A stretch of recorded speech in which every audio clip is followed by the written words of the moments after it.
Now, this meditation, we believe, can help a lot of people. And it's important to understand exactly how it affects stress, which of course impacts our physiology, and in particular, how TM reduces stress and stress-related disorders.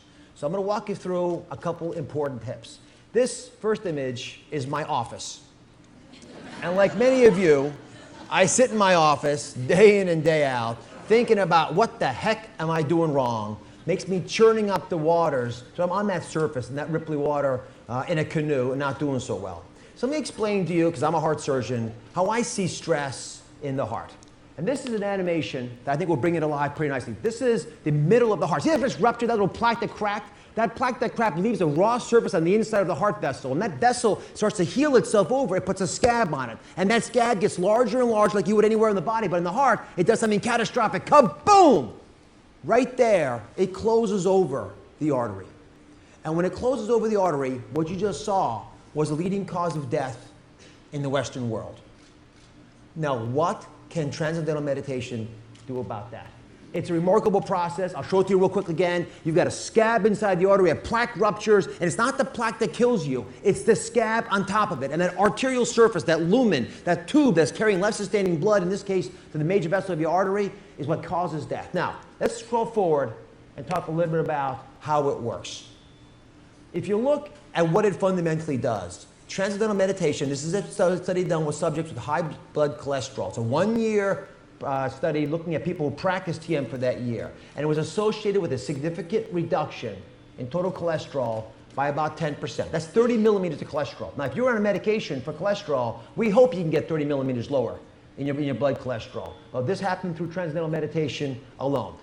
Cholesterol is the first big risk factor we talk about with heart disease. The second big risk factor, this is a randomized clinical trial finding improvement in the levels of insulin resistance, glucose, even insulin levels themselves in over 100 people who had coronary blockages after just 4 months, 16 weeks of TM practice. Dramatic changes reflected that were significantly greater than just teaching people about their health. That's the second part of the problem we have with heart disease, which is diabetes.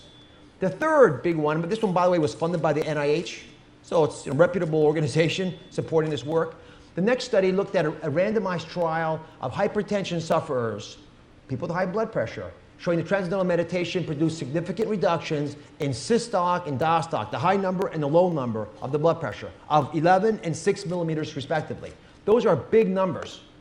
We don't get that kind of result all the time with medications. Now, those three things, high cholesterol, high blood pressure, and high blood sugar, those three things drive heart disease. And this last image is probably, for me, the most important. This is an image looking at Transcendental Meditation effects on reducing mortality, heart disease, and stroke. By how much? By 47%. It was a long-term randomized trial in older African-American patients with coronary disease. This kind of a stunning impact, unimaginable in the Transcendental Meditation group. And when you talk about all causes of death, and you can reduce them by that much, as well as non-fatal strokes and non-fatal heart attacks, these are spectacularly large impacts. Now, that's the data. That's the hard data about how it can get people to live longer and live better. Now, let's talk about one other little issue of vanity. Obesity. Could it potentially impact on weight loss? So loss of weight, in theory, is a pretty reasonable thing to expect if you can reduce stress. Because what is chronic stress? Fundamentally, chronic stress 1,000 years ago was not a deadline. Fundamentally, chronic stress is famine. It's not having enough food. That's what used to cause us to get stressed out. So what happens when you get stressed? You immediately upregulate these chemicals in the brain called cannabinoids. Sound familiar? Like cannabis? You turn them on, it's like you're smoking pot. You get the munchies. So you eat more foods that you don't even like, and you keep eating them throughout the day, even if you're not hungry. Which is, of course, if you were starving 1,000 years ago, what you wanted to do. So let me explain what happens with this animation. Exactly. Now, this is an animation showing the liver at the top there, and the bile, the little material from the intestines going up to the liver. The liver, if it's poisoned with the wrong kind of food, leads to a fatty surface, as you see here. And that fatty surface leads ultimately to this yellow pad called the omentum. See, it pulls ponderously large across your belly as you put on belly fat. When I look at belly fat, what I think is a stressed out person. Because we accumulate belly fat for a very particular reason. That belly fat accumulates because it's a receptor for steroids of the body. And the cortisol release, the stress hormones released when you are stressed out, will accumulate. They get sucked up in the belly fat. Why? Because if you can accumulate belly fat, again 1,000 years ago, you could mainline it to your liver.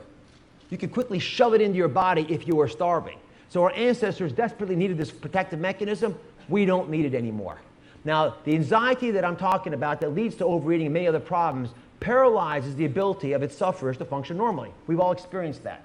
But I want to talk a little bit now about the symptoms of post-traumatic stress disorder, which are not just prevalent in the people who have fought in battle and come back from combat, but in young children growing up in our inner cities, in war-torn regions of the world. It's also exhibited in post-traumatic stress disorder type phenomenon with severe anxiety, depression, violent behavior, impulsive behavior, and we have to equip our youth with tools to cope with this. As we do have to equip the homeless, impoverished individuals living on reservations across this country, they need the tools to be able to cope with the traumatic stress of their lives. And this is where the good works of the David Lynch Foundation come in, because that's what they're focusing on. They're working with people who are most at risk for traumatic stress.